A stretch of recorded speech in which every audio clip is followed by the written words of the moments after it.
Okay, it looks like today is the day that we are going to finally try the new Makeup Forever HD Skin Foundation. I really wish that I could do a side-by-side comparison, this one versus the Ultra HD, but I no longer have the Ultra HD. It was one of the foundations I decluttered a while ago, and I'm totally glad that I did because one, it would be expired by now. Two, it just never was one of my favorite foundations, and I will explain why. I have very dry skin. It never looked dry on me or anything else, but I found that the medium coverage the Ultra HD foundation had never actually covered my redness the way I wanted it covered, so it was never one of my favorite foundations. So I'm definitely hoping that the medium coverage of the HD Skin Foundation is going to better cover my redness. I'm hoping it's a little bit more creamy. We will see. Let's get this out of the packaging. The first thing I noticed was how absolutely gorgeous the packaging of this foundation is. I just really love this cap. It almost feels like wood, but it's not, it's plastic, but it just has that matte finish to it. It comes with a nice black pump, and it is a glass container rather than a plastic container, so all of these are points. And the shade that I chose for myself was the 1N10, 1 Neutral 10, which is their old Y235. For some reason, Makeup Forever loves to change the numbering of their foundations every chance they get, just to make it a little extra confusing for us. It's okay, we'll accept it.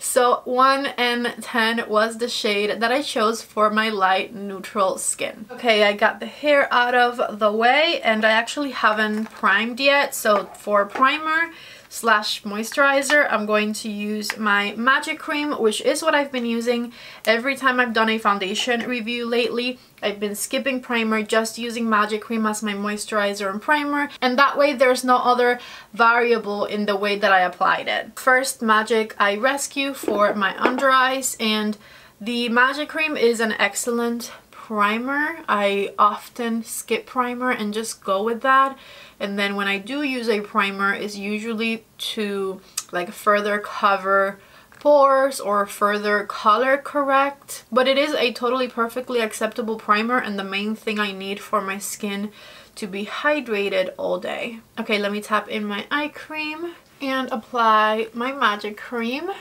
Here we go, nice and hydrated all over. So before I start applying it, let's see what we should expect from this foundation, or at least what their claims are. They're saying it's a natural finish, long-wearing, waterproof, medium coverage, best for oily, combo, or normal skin. So they're not saying it's for dry skin. That makes me a little sad, but let's see. Undetectable liquid foundation that blurs and covers imperfections for 24 hours, powered by a micro skin system that syncs with the skin for true to skin finish. They're saying that their micro skin system follows skin movement, provides immediate high correction and smooth skin. They also have a vegetable origin glycerol that helps to preserve the initial moisturizing of the skin during a 24-hour period, and exopolysaccharide, I think that's how you say that, which helps for radiance of complexion during a 24-hour period. They're saying that their foundation is powered by a technology that enhances performance and undetectability for skin that looks like skin under any light.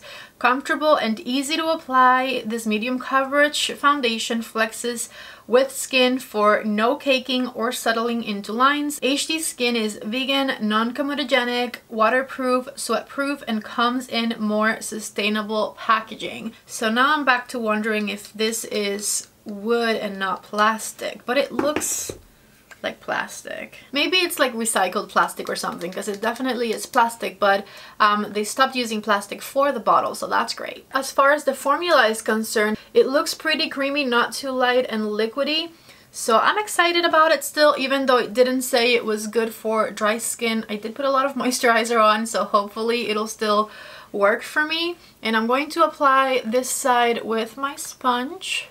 So far so good. It immediately fully covered my redness, and I'm happy with the foundation color I chose. I feel like that's pretty spot on. Take a look at the before and after. It looks really nice and even. Even though it's a more creamy formula, it feels pretty lightweight and undetectable on the skin, which I really love, and it did fully cover all of the redness I had on this side of my face. And that is definitely one of the most important things for me when it comes to a medium coverage foundation. It needs to cover my redness. So let me go ahead and apply it on this side with a brush and see what I like better. So I have my BK Beauty 101 brush. This is my favorite foundation brush. Whenever I reach for a foundation brush, this is what I reach for right here. And I'm just going to do like one pump right there and see how far we can take the one pump. I think on this side I did 2 with the sponge, and I mean I can add more, but I wanted to see one pump for half of my face, how that would look. I definitely like to build it up. This is like a sheer to medium coverage, I would say, with one pump, and I haven't even done my forehead yet, but I can still see my redness through, so I'm going to add a second one. I'm going to dab it here and on my forehead and blend it, and 2 pumps did the trick for this side.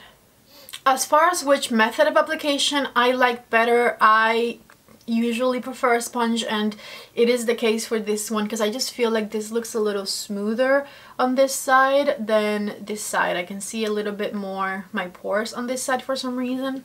So I'm going to go back with the sponge and just tap over the foundation so that it looks nice and smooth on both sides. Okay, so get closer. This right here is what it looks like freshly applied. My dry skin likes it so far. Let me lower the light and show you with the light down. You can still see a teeny tiny bit of a rosiness coming through right there, but it's not a big deal. I feel like from what I remember from the Ultra HD formula, which was much more liquidy, I do like this formula better. It covers a little bit more. You can build it up a little bit more. I think that was the issue with the Ultra HD. I couldn't really build it up to my liking. So far this one is an improvement, not just packaging wise but formula wise as well. Okay, let's apply some more makeup. I'm going to use my Charlotte Tilbury color corrector, and I'm going to pat it underneath my eyes with my Rare Beauty concealer brush. I'm going to use my LYS concealer and pat it in with my sponge. One of my favorite things about the Sonia Kashuk sponge, guys, is that it is so easy to clean. I feel like I spend a lot more time cleaning other sponges than I do this one. I feel like the makeup comes right off. And since I have it right here next to me, let me show you. This is what I use to clean my sponges and brushes. This is Dr. Bronner's soap. I get it from Target and I absolutely love it. I'll go ahead and leave it linked below in case you guys are interested. It'll be under tools. And I'm going to use the Rare Beauty cream bronzer. I feel like when I first reviewed this bronzer, I didn't truly appreciate it for what it was. I have found myself using it so much. When I first reviewed it, I told you guys I liked it because it was good. I did like it, but I couldn't see myself using it as much as I'm using it because I'm so used to powder bronzers. But this one is just like even easier than a powder to apply because I just kind of draw it on like that. And then it's just so easy to blend with the sponge that it takes less time than a powder bronzer. It's incredible. So I'm going to blend it in. See, take a look right there. I just love it. It looks so natural and it's so easy to blend. I'm going to apply my new Patrick Ta blush. So I did the powder first and now I'm going in with the sponge and some of the cream. And since I was doing a lot of cream products, I usually don't like to put any powder on until I'm finished with all of the cream products because now I feel like the blush is a bit too high, so I can go back with my concealer and just right here tone it down a little bit. So I'm going to pat my sponge right there. Okay, so now I'm ready to go in and set with some powder. So I'm going to, of course, set my face with my Pat McGrath On Dry powder, which is currently a little broken, so I have to be very, very careful with it. And I'm just going to tap the powder on the concealer area, sides of the nose right here where my pores could be a little bigger, center of the forehead. Okay, I took off most of the foundation from my lips and let me just do a Dior lip oil. I love how hydrating this one is. Anyway, so after everything is applied, this is what the foundation is looking like. So far so good. I like it. I don't have any complaints yet. I love that it has a nice natural finish. I like the coverage that it has. Okay, here's the light down. You can still see my freckles. Here's this side. It's currently 3:20, but I do plan on wearing this till midnight. So we will do a long wear test regardless. I've been doing other things on top, so we'll say that we finish putting it on at 3 p.m. and we'll go from there. I think I'm going to go off camera, and I think I want to do an eye look and film it for an Instagram reel. So next time you see me, I'll probably have my eyes done, but everything else will be the same. 8:07 right now, and I am coming in to check in and show you how things are looking. And I wanted to say I did not choose the colorful life today. The colorful life chose me. I was sitting downstairs watching some TV and this showed up at my door, and I just could not wait. And since I wanted to do an eye look anyways and I hadn't actually gotten to do it, then I just used what arrived. Let me show you. Nomad Cosmetics sent me a package with 4 eyeshadow palettes, and these are all beautiful. I'm going to show you these here. This one right here is the Iceland palette. It has a lot of like contrasting cool tone and warm tone shades, and I love how colorful these are, but some of the colors are a little bit more muted. Like if you cover these, look at these like tones of blue teal shades. They're a little bit more muted, which I love. This one was inspired by Japan, and it has all of the most beautiful pastel shades, and these shimmers look insane. They have some really beautiful duochrome metallic type of shades. I cannot wait to play. This one is the Nomad American Parks palette, and look at how delicious this one looks. These colors with the textures in the center. Ooh, I hadn't even look at this one. It's a beautiful duochrome. Did you see how it looks a lot more pink in there? And then on my finger right here, it looks a little bit more brown, bronze. So stunning. And finally, this is the one I'm wearing right here. Look at how beautiful this one is. This one is newer for them. I think it came out probably a week or 2 ago, and I could not wait to play, so I did film this eyeshadow look for my Instagram. But yeah, I used some of the blues and the greens, created a teal. I just, oof, so pretty. I'm super excited to continue to play with those. I think Nomad is going to create a discount code for me. They asked me what I wanted my code to be. I think it's a 10% off code, and I asked for the code Patty, but I don't think it's set up yet. So I'll leave it below. Maybe by the time this video is posted it will be there, but as of right now I checked and it is not working. Anyways, we're back to check on the foundation, and while I haven't touched up pretty much anywhere else, I did touch up my nose because I had blush on my nose, and with the very colorful eye look that I did, it was looking a little clownish for me. So I just put a little bit more foundation over my nose, and I feel like it's better. And as far as the foundation is concerned, you guys, it is wearing beautifully. I was a little bit concerned because I read it wasn't for dry skin. Technically, I did heavily moisturize my face when I put it on, but it is looking just like it did when I first put it on. I have a little bit of texture right here around my mouth, but that is texture that was there before I put on the foundation.